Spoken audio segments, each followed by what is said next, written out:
प्रमुख जनरल मनोज पांडे, पुणे श्रमिक पत्रकार संघाचे अध्यक्ष ब्रिजमोहन पाटील.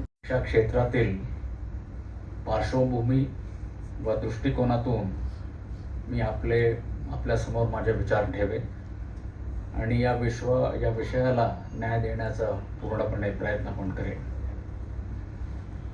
राष्ट्रीय सुरक्षा आणि माध्यमांची भूमिका हा अत्यंत महत्त्वपूर्ण आणि समकालीन विषय आहे.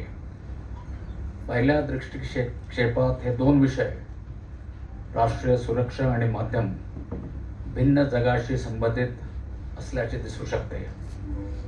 एकीकडे राष्ट्रीय सुरक्षा सीमेवरील सैनिक, गुप्तचर संस्था, लष्करी ऑपरेशन्स, डिप्लोमसी आणि स्ट्रॅटेजिक अफेअर्सची प्रतिमा उद्घाटित करते, तर दुसरीकडे मीडिया मोकळेपणा, पारदर्शकता, सारखे प्रश्न विचारायची प्रवृत्ती आणि सार्वजनिक प्रवचनाचे प्रतिनिधित्व करते. मात्र हे दोघे एकमेकांशी खोलवर जोडलेले आहेत असं माझा समज आहे. मजबूत लोकशाहीसाठी सुरक्षित राष्ट्र आणि मुक्त, विश्वासार्ह, जबाबदार माध्यमे या दोन्हींची आवश्यकता आहे. प्रसार माध्यमे सार्वजनिक मनोबल, समज आणि डेमोक्रॅटिक अकाउंटेबिलिटीला आकार देतात. राष्ट्रीय सुरक्षेसंबंधी संकटे अनेकदा टेलिव्हिजन, डिजिटल आणि सोशल मीडियाद्वारे रिअल टाईममध्ये उघडकीस येतात. It is said that journalists are often first informers during conflict, disaster and terror incidents. सामान्यतः राष्ट्रीय सुरक्षेचा अर्थ बाह्य धोक्यांना तोंड देणे आणि इंटरनल सिक्युरिटी चॅलेंजेस जसे टेररिझम आणि इन्सर्जन्सीचा सामना करणे असा समजला जातो.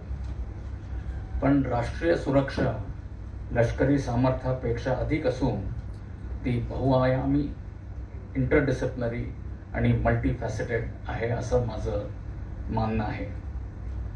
राष्ट्रीय सुरक्षेचे नवीन परिमाण केवळ धोरणात्मक नाही तर आर्थिक देखील आहेत. इकॉनॉमिक कोएर्शन, सामाजिक ध्रुवीकरण, दहशतवादी वृत्त्या, AI driven disinformation, deep fake आणि सिंथेटिक मीडिया हे राष्ट्रीय सुरक्षेला खरं आव्हानच आहे.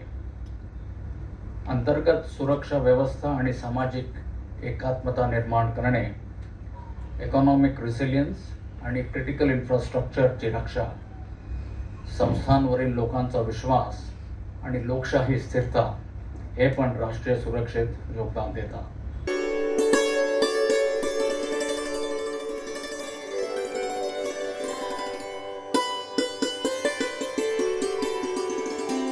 आला उन्हाळा आला. आता आपल्या प्रकृतीची काळजी घेण्याकरता युनायटेड फार्मसीचा गुलकंद उपलब्ध झाला. या गुलकंदामुळे आम्लपित्त, डोकेदुखी, लघवीची जळजळ, शरीराचा थकवा आणि शरीरात होणारा पित्त यापासून तुम्हाला निश्चित आराम मिळेल. तेव्हा मेडिकल स्टोअरमध्ये आणि सर्व जनरल स्टोअरमध्ये युनायटेड फार्मसीचा गुलकंद त्याची मागणी करा, कारण तो कन्नौजच्या विशेष गुलाब पाकळ्यांपासून बनविण्यात आला आहे.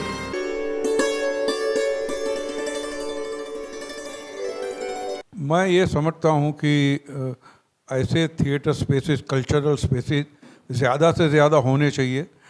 अगर एक एक्टर की फैमिली से उठ के कोई इतना पैसा डालता है, बात पैसों की आती है इसलिए मैं पैसा बोल रहा हूँ, तो गवर्नमेंट को भी सपोर्ट करना चाहिए. जो भी यहाँ के जो है इंडस्ट्रियलिस्ट, उनको भी आगे आना चाहिए. ज़्यादा से ज़्यादा थिएटर स्पेसेस बनने चाहिए.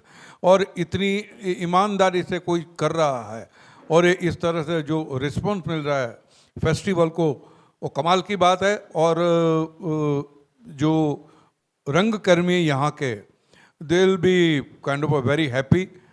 मेरे ख्याल से डॉक्टर लागू को इससे अच्छा ट्रिब्यूट कोई नहीं हो सकता कि उनकी याद में एक थिएटर बनाया गया है.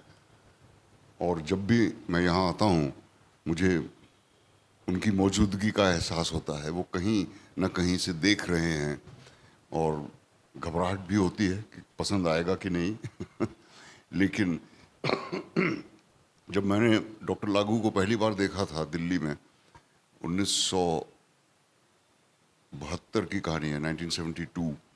मेरी एक दोस्त थी क्लास में, ज्योति सुभाष, जो मुझे ले गई कि चलो एक नाटक है तो तुम्हें देखना है। मैंने कहा मराठी का नाटक है। She said no, come and see it, it's Aadhe Adhure and you must see this actor. और मैंने नाटक देखा, उसमें अमोल भी थे, दीपा भी थी, भक्ति बर्वे भी थी,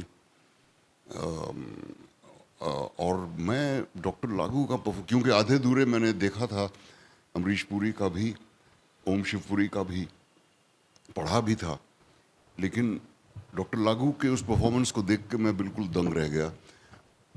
और इतनी खुशी हुई कि मैं बता नहीं सकता कि हमारे मुल्क में भी इस स्तर का अभिनय मुमकिन है।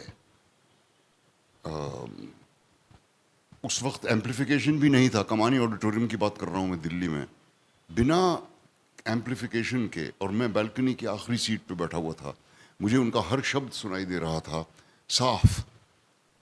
और आई मार्वल्ड कि इतनी बेहतरीन डिक्शन और स्पीच कैसे हो सकती है किसी की, और जो इमोशनल कंट्रोल उनके हर परफॉर्मेंस में रहा है, उससे मैं बहुत प्रभावित हुआ। और कहीं ना कहीं उनके नक्शे कदम पे चलने की कोशिश कर रहा हूँ।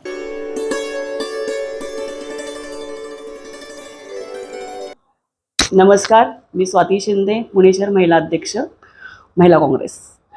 आम्ही आज नरेंद्र मोदी पंतप्रधान यांना आम्ही महागाई रत्न पुरस्कार जाहीर केलेला आहे। आज 12 वर्ष झालं ह्यांचं सरकार असून सुद्धा महागाईला इतका कळस घातला आहे की आमच्या महिला सुद्धा त्याला त्रस्त झालेल्या आहेत। गॅस म्हणा, डिझेल म्हणा, दूध म्हणा, भाजीपाला म्हणा, खायचं तेल सुद्धा एवढं महाग झाले। आज महिला इतक्या त्रस्त झाल्यात आणि मोदी हा मस्त झालाय, अशी ही परिस्थिती आज शहरामध्ये, शहरामध्ये ही परिस्थिती ह्या नरेंद्र मोदीमुळे झालेली आहे। त्याच्यासाठी आम्ही नरेंद्र मोदी यांना महागाई पुरस्कार, रत्न पुरस्कार हा जाहीर केलेला आहे आणि त्यांनी पुण्यात येऊन रत्न हा जो पुरस्कार आहे त्यांनी घ्यावा, अशी आम्ही त्यांना पत्राद्वारे विनंतीही केलेली आहे। त्याच्या नरेंद्र मोदीवर आम्ही हे गाणं पण महागाईवर गाणं केले की अगं अगं कमळाबाई नको गो बाई आता आम्हाला, आम्ही हे गाणं सुद्धा त्याच्यामध्ये सादर करणार आहोत। नरेंद्र मोदी पुण्यात आल्यानंतर हे गाणं सामूहिक रीतीने आम्ही हे महिलांद्वारे, लाडक्या बहिणींद्वारे हे गाणं त्यांच्यासमोर सादर करणार आहोत।